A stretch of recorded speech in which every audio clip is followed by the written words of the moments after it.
You know, it never fails. Here comes a stop sign. Seems like every time I come to a stop sign and I sit for a while, the pedal slowly drops to the floor. You know, other than that, the brakes are fine. They're stopping fine. There's no noises. I'm suspecting a hydraulic problem, but we're going to bring you along today on Tech Garage, diagnose and fix this Impala.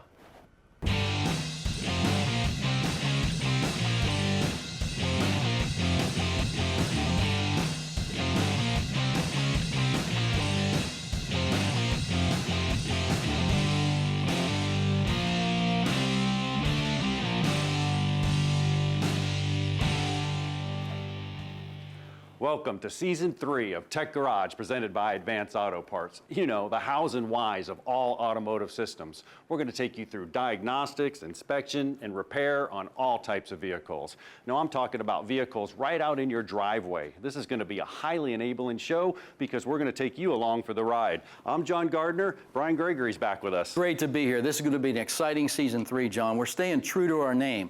We're diving into the technology and the engineering behind so many of the vehicle systems that you, the DIYers, doing each and every day. And you're going to see that today as we dive into the hydraulic system on our Impala. And a little bit later, we're going to bring in a project, an Acura RSX, appropriately named RSX Resurrection, because it's a dud, but with some vision and some imagination, man, this thing's going to turn into a diamond. A little bit later also, we're going to visit Josh Hart. Now, he's with Bernie's Race Performance. He drives a top alcohol dragster, Brian. I mean, we're going to tie in the performance angle to everything we do here in the shop. This is a great season. I am so excited.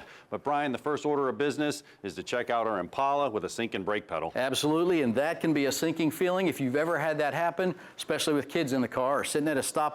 No fun. So the first step was to inspect all four wheels, all of the brake lines. We want to check the rubber hoses, where they marry up to the hard lines, those clamps that mount them to the body of the car. That was all good. Again, you're looking for obvious and non-obvious leaks. I like to, with the suspension unloaded in this case, actually look at the brake hose and see when I turn the wheel back and forth, can we force a weep, can we force a leak? It doesn't appear that we have any at all four corners. So I feel pretty good about our problem being up here in the master cylinder area. So that's the next step. I'm gonna get my flashlight, I'm gonna check all these connections. And John, how's that master cylinder really work?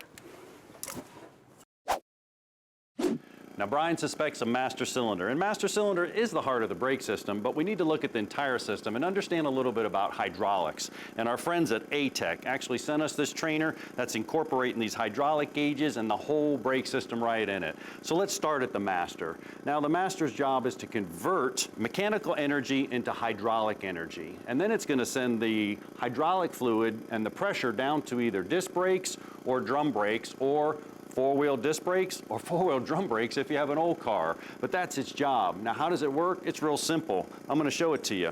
We're going to use this as a brake pedal. Now, this would be located inside your car. I simply come down, I'm going to push it, and I'm going to transfer the motion through this vacuum booster here. Now, we got a vacuum pump right here. You can have engine vacuum, or you can have an electric pump like this. If you have a diesel or a high-end car, you may even have a pump like this. It's supplying vacuum, and it's helping apply the pressure into the master. And I can push it down, and you can see it's pretty easy. But the key here is to look at these gauges. I mean, I'm putting 1,000 PSI with hardly any pressure. I can just push down on this pretty easily, and I'm getting 1,000 PSI of pressure, or really close to it, in the rears, and up to 2,000 up in the front. Just depends on the system and how it's built. Now, how does that work? Well, Pascal's law, or law of hydraulics. It's a complex mathematical formula, but I'll simplify it for you. If you think about this master cylinder and the size of the master cylinder, it's going to put out pressure.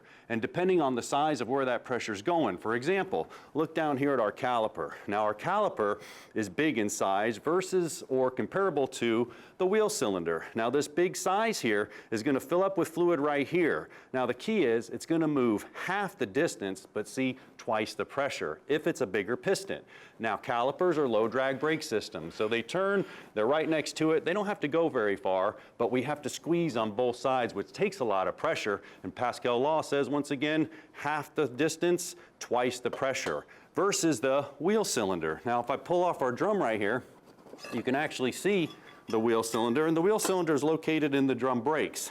And the wheel cylinder, you can see here, has actually half or even less area than the caliper has. Well, what is that? Well, if I got pressure inside of here, see, it can travel further, but not as much pressure. Well, we don't need as much pressure inside of the drum brakes because they're self-energizing or dual action. They come out, they kind of carry around the action, the energy, and they stop. So I don't need as much pressure with drum brakes. My hydraulic piston is going to cause that. Now you can see the whole system. You saw it in action in the pressures. Brian suspects that master cylinder. I do too. Let's see what he found out. Just like any good diagnostic procedure, you always want to try to isolate the problem. Check the components of a system and see if you can find what that problem is. That's what we've done up here at the master cylinder.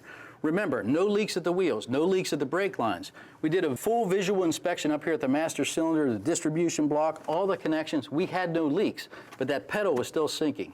So we've now isolated the master cylinder. All it's connected to now is the rod going to the brake pedal. So we've got the brake system out of the line. So we're going to apply a little bit of pressure here and test the system. But before I did that, I had to top the reservoir off to make sure I had a full hopper of the right brake fluid so we can get an accurate test. So hey, John, would you apply a little bit of light pressure on the pedal, and let's see if this is still leaking. Brian, it's still dropping to the floor like it did in the parking lot.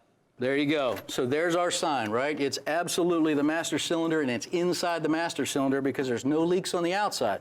So we got to replace the master cylinder, but to do that right, you've got to do something called a bench bleed. John's going to show you exactly what that looks like when we get back. Stay with us on Tech Garage, presented by Advanced Auto Parts.